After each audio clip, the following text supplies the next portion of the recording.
வணக்கம் நண்பர்களே, இது என்னோட வாழ்க்கை பார்த்தீங்கன்னா நாள் 31. ஸோ என்னோட அக்கா வந்து பார்த்தா ரொம்ப நாளா என்கிட்ட ஏதோ மறைச்சு குடிச்சிட்டே இருந்தாங்க. எனக்கு தெரிஞ்சு இது வீரனா இருக்குமான்ற டவுட்லாம் இருந்துச்சு. பட் லேடிஸ் வாய்ப்பு இல்ல. அதன் பிறகு அதை குடிச்சு பார்த்தா தெரியுது இது அமேசான் கார்ட்ல இருந்து கண்டுபிடிக்கப்பட்ட ஏதோ புதிய வகையான மூலிகைன்னு நினைக்கிறேன். ஸோ அதன் பிறகு நம்ம பையன் வந்து நம்ம கிட்ட புலம்ப ஆரம்பிச்சிட்டான். என்ன ஆச்சுன்னா, ஸோ நேற்று வந்து பார்த்தா கடவுள் சொல் மாத்திருக்கான் போனுக்கு.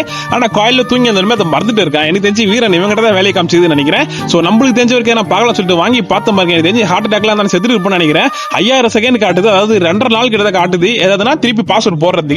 சோ பையன் அழுதுட்டே வந்து நம்ம வாடா போய் கேட்டு பாக்க சொல்லி போனோம். சோ போற வழியில அருமையான காட்டுற நண்பர்களே. சோ அதன் பிறகு போற வழியில எல்லா கடையிலுமே கேட்டோம். அங்க சொல்ற ஒரே பதில், தம்பி முடியாதுப்பான்னாங்க. சோ கடைசி ஒரே ஒரு கடையில மட்டும் முடியும்னாங்க. ஆனா பட்ஜெட் மட்டும் 4000 ரூபாய் சொல்லிட்டாங்க. பையன் அது கேட்டோன்னு மண்டை காய்ச்சல் உச்ச கட்டத்துக்கு போயிடுச்சு. என்ன சொல்லி நீங்களே இந்த வீடியோல பாருங்களேன். வாழ்க்கையில வந்து போன் பாஸ் போடும்போது சூத்தமும் 1-10 வாட்டி யோசிச்சு போடுங்கடா வரேன்ட்டேன். அதன் பிறகு பையன்கிட்ட ஒரு 6 வார்த்தை ஆறுதலா பேசி சோ அண்ணனுக்கு சார்ஜ் பிட்ல எல்லாமே அத்து போயிடுறா, அக்கு வேறு ஆணி வேறு. சோ இப்போ வயிறு காலியா இருக்கிறதுனால எதுவும் யோசனை வரல. வீட்டுக்கு போயிட்டு சாப்பிட்டு வரலாம். சோ சார்ஜ் பிட்ல பார்த்து அவனுக்கு யாரும் பண்ணி கொடுக்குறானே. சோ அவனும் வந்து பண்ண சாலாயிட்டா. சோ வீட்டுக்கு வந்து 2 முட்டையை உடைச்சு ஊத்தி ஒரே ஆம்லெட்டா போட்டு சோ காலையில நேத்து திருக்க மீன் இல்லையா, சோ அதே குழம்பு தான் காலையிலும். சோ மீன் குழம்பு மட்டும் வந்து ஸ்பெஷல் இருக்கு. சோ நேத்து வச்ச குழம்பு மறுநாள் சாப்பிட்டா அந்த டேஸ்ட் ஒன்னும் பயங்கரமாவது. சோ சாப்பிட்டு முடிச்சுட்டு வீட்டுக்கெல்லாம் சுத்தம் பண்ணி பல யுகங்களான மாதிரி எனக்கு ஒரு யோசனை. சோ இன்னைக்கு சுத்தம் பண்ணிட்டு சோ அதன் பிறகு தமிழுக்கு போன் சொல்லியிருந்தேன். இது மாதிரி பிரச்சனை ஆயிடுச்சா, சோ சீக்கிரமா கிளம்பி வர சொல்லிட்டு வர சொல்லியிருந்தேன். அதுக்கப்புறம் சாட்ஜிபிடி நம்பர் கிட்ட போய் கேட்டா அவரு 9 பாயிண்ட் சொன்னாரு. சோ அதை அப்படியே ஃபாலோ பண்ணதுல பாஸ்வேர்ட் உடைஞ்சிருச்சு.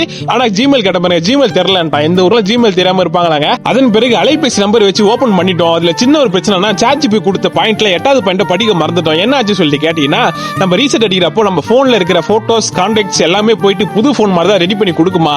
பையன் கிட்ட சொல்ல மறந்துட்டோம். இதுல ஒரு பிளஸ் என்னன்னா, அவன் கூகுள் போனா, அதனால சோ போட்டோஸ் எதுவுமே போல. இவன் ஆல்ரெடி அது புண்ணியம் பண்ணதால சோ அந்த ஜிமெயில் வந்து நம்பர்ல சேவ் பண்ணி வச்சிருக்கலாம். சோ ஜிமெயில் லாகின் பண்ண எல்லாமே வந்துச்சு.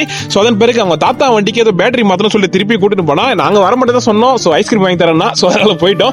அங்க போயிட்டு வந்து போனா அவர் காணா, எங்க போறோம்னு சொல்லி கேட்டீங்கன்னா, தம்பி வரதுக்கு ஒரு 5 நிமிஷம் ஆகும், கடையில உட்காந்து கடையை பார்த்துக்க போயிட்டாரு. நாங்களும் ஓடுற மாதிரி அங்க நாங்க உட்காந்து தண்ணியில எடுத்து குடிச்சிட்டு இருந்தோம். சோ அதன் பிறகு அவரு வந்துட்டாரு, பேட்டரி வாங்கிட்டு சோ பெருசா தாத்தா வண்டிக்கு சோ பேட்டரி எல்லாம் மாத்திட்டு உடனே வீட்டுக்கு போலாமான்னு கேட்டான். பெருசா துளசிக்கு வாசம் கூட மாறலாம்டா, ஆனா தவசிக்கு வார்த்தை தான் முக்கியம்னு சொன்ன உடனே பையன் கரெக்டா கண்டுபிடிச்சிட்டு ஐஸ்கிரீம் தான் வாங்கி தரேன் வாடா சொல்லிட்டு இட்டு போயிட்டு சோ ஐஸ்கிரீம் எல்லாம் வாங்கி கொடுத்தா. சோ வீட்டுக்கு வந்து அருமையான ஒரு தூக்கத்தை போட்டு சோ வாக்கிங் போல சொல்லிட்டு ஆரம்பிக்கிறப்ப கரெக்டா வந்து நம்ம பிடிச்சிட்டா. நம்ம குட்டி குஞ்சரோட அழகான பேர் என்னன்னு கேட்டீங்கன்னா குஞ்சான் தான். சோ அவனுக்கு போன காணொலியில வந்து நம்ம பட்டை செஞ்சு குத்துருப்போம். சோ இப்போ வந்து தன்னோட முயற்சியில அவரு ஒரு பட்டை செஞ்சிருக்காரா. சோ வாங்க விட்டு பார்ப்போம் எப்படி பறகுது சொல்லிட்டு பார்ப்போம் சொல்லிட்டு கேட்டேன். தம்பி சாயங்காலத்துல சும்மா இருக்கக்கூடாதுப்பா, அண்ணன் வாக்கிங் போற சொல்லியிருந்தேன். இது யாரும் உங்களுக்கு சொன்னதுன்னு கேட்டா எனக்கு ஒரு குரூப் ஆட்கள் சொன்னாங்க சொல்லியிருந்தேன். அவ்வளவுதான் நண்பர்களே, நைட் சாப்பாடு சாப்பிட்டு தூங்கிட்டேன். சோ நம்ம சேனல் மறக்காம சர்ப்ரைஸ் பண்ணி விட்டுருங்க.